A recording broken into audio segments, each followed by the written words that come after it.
Bonjour à tous, j'espère que vous avez la forme. Aujourd'hui, nouveau concept qui j'espère s'étalera pour tous les films de la saga sur la chaîne. Vous savez, lorsqu'un film Star Wars sort, quelques semaines plus tard arrive ce qu'on appelle dans le jargon la novélisation, l'adaptation d'un film en roman. Chaque film Star Wars possède son adaptation roman. Mais la grosse particularité de ces adaptations, c'est qu'elles n'adaptent pas forcément le film en lui-même, mais l'entièreté du script qui a servi pour le film. Souvent, un script est beaucoup plus long et complet que son rendu final à l'écran. Parce que l'idée fonctionne sur le papier mais pas à l'écran, ou la plupart du temps pour économiser de l'argent. Et c'est là qu'interviennent les novélisations qui adaptent l'entièreté d'un script, de nouvelles scènes, de nouveaux personnages et même parfois de nouvelles intrigues qui ne sont pas dans les films. Et mon but avec ce genre de vidéo est de vous raconter les plus grosses différences entre les films que vous connaissez par cœur et les novélisations, donc avec des moments que vous n'avez jamais vus. Et pour inaugurer tout ça, nous allons commencer les choses par ordre chronologique. Donc, la menace fantôme. Alors, mon but n'est pas de vous raconter toutes les différences, mais les plus grosses différences. Notamment pour le personnage d'Anakin, mais aussi de Palpatine.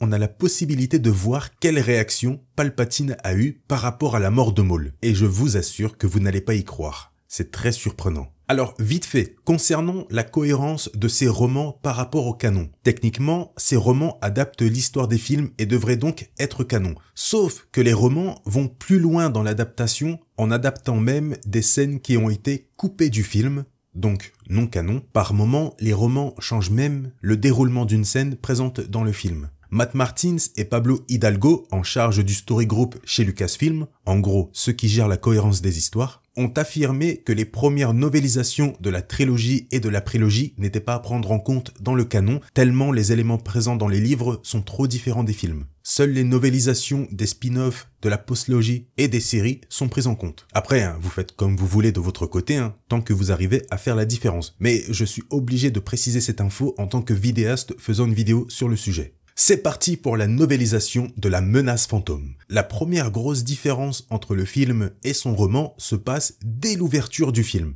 Comme vous le savez tous, le film commence avec l'arrivée de Qui-Gon et Obi-Wan sur l'énorme cargo de Nute Gunray. Eh bien, dans le roman, ça n'a rien à voir, puisqu'il commence sur Tatooine avec Anakin en pleine course de pod. Il est le premier personnage à être introduit dans ce roman. Vous savez, dans le film, lorsque Qui-Gon propose qu'Anakin participe à la course de pod, Watto lui répond « Et sur quoi va courir le garçon? Il a fracassé mon module. » Et Anakin répond que ce n'est pas de sa faute, mais celle de Sebulba, etc.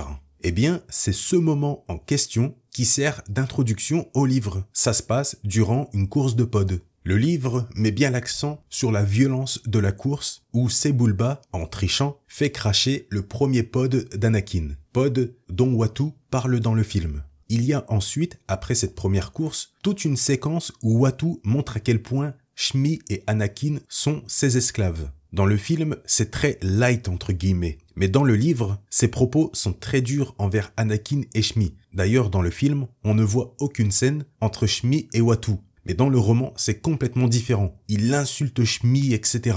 C'est assez cru. Il y a tout un premier chapitre où Anakin est parfaitement bien introduit et développé. L'autre grosse différence avec le film, c'est qu'Anakin rencontre un vieux pilote qui dit avoir servi la République en pilotant des vaisseaux transportant des Jedi. Une histoire qui motivera Anakin par la suite à vouloir explorer la galaxie en quittant Tatooine, tout en se battant avec les Jedi en tant que Jedi. Nous avons ensuite une toute nouvelle scène plutôt importante, je trouve, qui apparaît dans le roman et pas dans le film. Une scène qui fait écho au futur d'Anakin avec les Tusken. Dans cette scène, Anakin est envoyé par Watto dans la mer des dunes en speeder pour faire affaire avec les Jawa. Anakin en profite pour prendre avec lui C-3PO. Après avoir rencontré les Jawa, Anakin repart de son côté et sur le chemin, il tombe nez à nez avec un Tusken évanoui et blessé sur le sol. C'est d'ailleurs la première fois qu'Anakin en voit un de si près. Et surtout, il a toujours été fasciné par la communauté Tusken. Mais le plus surprenant durant cette scène, c'est qu'Anakin passe toute l'après-midi à aider le Tusken en le soignant et décide ensuite de rester à ses côtés en attendant qu'il se réveille. Anakin ne veut pas abandonner le Tusken et passe donc toute la nuit à ses côtés. Le Tusken finit par se réveiller brusquement, mais étant blessé, il s'assoit face à Anakin sans rien dire. Anakin stresse au début, mais se dit que finalement, les Tusken ne sont pas des êtres violents, contrairement aux dires à leur sujet. Anakin finit par s'endormir et chose troublante, il fait un rêve où il se voit en tant que Jedi affronter plusieurs formes sombres non identifiées autour de lui. Il se voit aussi en tant que Jedi revenir sur Tatooine, mais le plus troublant, c'est qu'il voit sa mère souriante s'évaporer dans la nuit, laissant apparaître tout un groupe de Tusken à la place autour de lui. Ça, c'est très stylé. Bon, je pense que je n'ai pas besoin de vous expliquer que ce rêve n'en est pas un réellement, mais plutôt une vision trouble du triste futur d'Anakin. Je pense qu'on a tous la ref, mais mettez-la moi dans les commentaires pour voir si vous avez réellement compris ce rêve entre guillemets d'Anakin. Il y a une scène de l'épisode 1 qui a été tournée mais coupée ensuite au montage, c'est la scène où Anakin se bat contre un très jeune Greedo. Qui-Gon intervient et Anakin explique que Greedo l'a traité de tricheur, d'où la bagarre. Mais la réalité est tout autre dans le livre où cette scène apparaît. C'est une scène assez importante puisqu'elle représente la toute première manifestation de la colère incontrôlable d'Anakin en lien avec le côté obscur et Padmé. Il faut savoir que dans le roman, Anakin est 2 fois plus amoureux de Padmé que dans le film. Par exemple, dans le roman, à un moment, Anakin dit à Padmé « Je t'épouserai ». C'est vous dire le truc. Bref, après la victoire d'Anakin aux courses de pod, il apprend que Qui-Gon et Padmé doivent partir puisqu'ils ont les pièces nécessaires pour le vaisseau. Mais il ne sait pas encore qu'il a été libéré à ce moment-là. Et lorsque Anakin apprend que Padmé doit partir, une colère incontrôlable se manifeste en Anakin, le rendant très fragile et à 2 doigts d'exploser. Et c'est à ce moment-là que Greedo arrive et dit seulement à Anakin qu'il a triché, etc.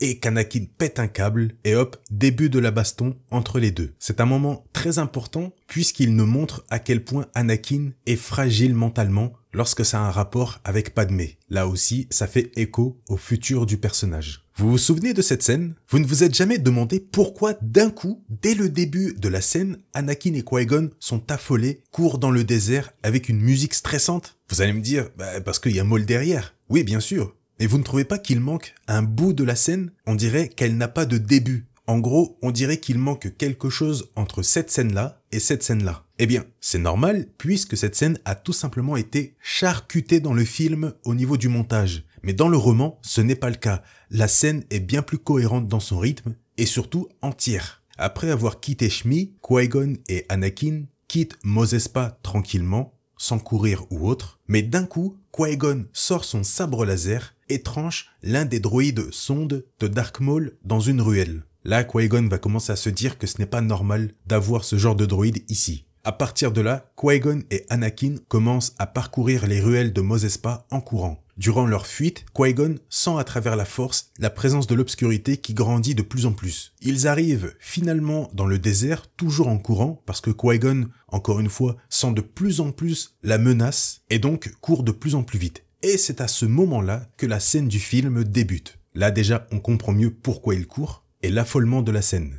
Dans le roman, la tension monte crescendo après avoir découvert le droïde sonde et avoir senti l'obscurité. Ensuite, le combat entre Qui-Gon et Maul est beaucoup plus long et surtout différent. La plus grosse différence, c'est le moment où Qui-Gon saute sur la rampe de vaisseau. Eh bien, dans le roman, lorsque Qui-Gon atteint la rampe, Maul réussit aussi à monter sur cette rampe et continue le combat contre Qui-Gon alors que le vaisseau est en plein vol. Très stylé ça. À la fin du combat, Qui-Gon finit par dégager Maul, qui tombe de la rampe sur le sable, mais se relève. C'est pour ça que durant cette scène, vous voyez Maul se redresser, alors que pourtant il était debout dans la scène précédente. C'est bizarre, mais lorsque vous lisez le roman, eh bien vous comprenez qu'il est tout simplement tombé de la rampe, mais se redresse ensuite, comme le montre la scène. Toute la scène a complètement été charcutée au montage pour l'expédier au plus vite. C'est assez dommage parce que là, ça crée des situations incompréhensibles lorsqu'on regarde bien les choses.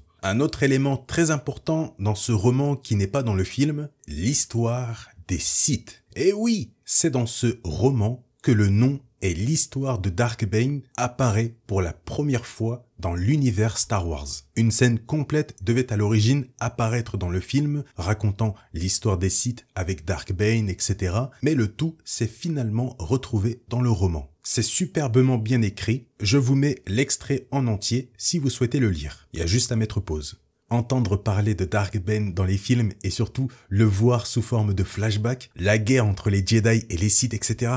Oh la folie qu'on aurait pu avoir! Dernière grosse différence entre le film et le roman, cela concerne Palpatine et sa réaction concernant la mort de Dark Maul. Vous allez voir que c'est assez inattendu quand on connaît le personnage. La scène devait débuter à l'origine, juste avant la célébration de fin. Le tout débute avec un plan sur le coucher de soleil de Coruscant. On y voit Palpatine sur un balcon contemplant l'horizon. Concernant la perte de son apprenti, Palpatine est furieux, mais surtout triste. Oui, vous l'avez bien compris, triste d'avoir perdu Maul. Et surtout, Palpatine souhaite en plus de ça venger la mort de son apprenti. Je vais vous lire l'extrait parce que c'est assez surprenant. Les responsables de la mort de Dark Maul ne s'en sortiront pas comme ça. Jamais il n'oubliera et ils devront payer tôt ou tard. Voilà la pensée de Sidious concernant la perte de son apprenti dans l'épisode 1.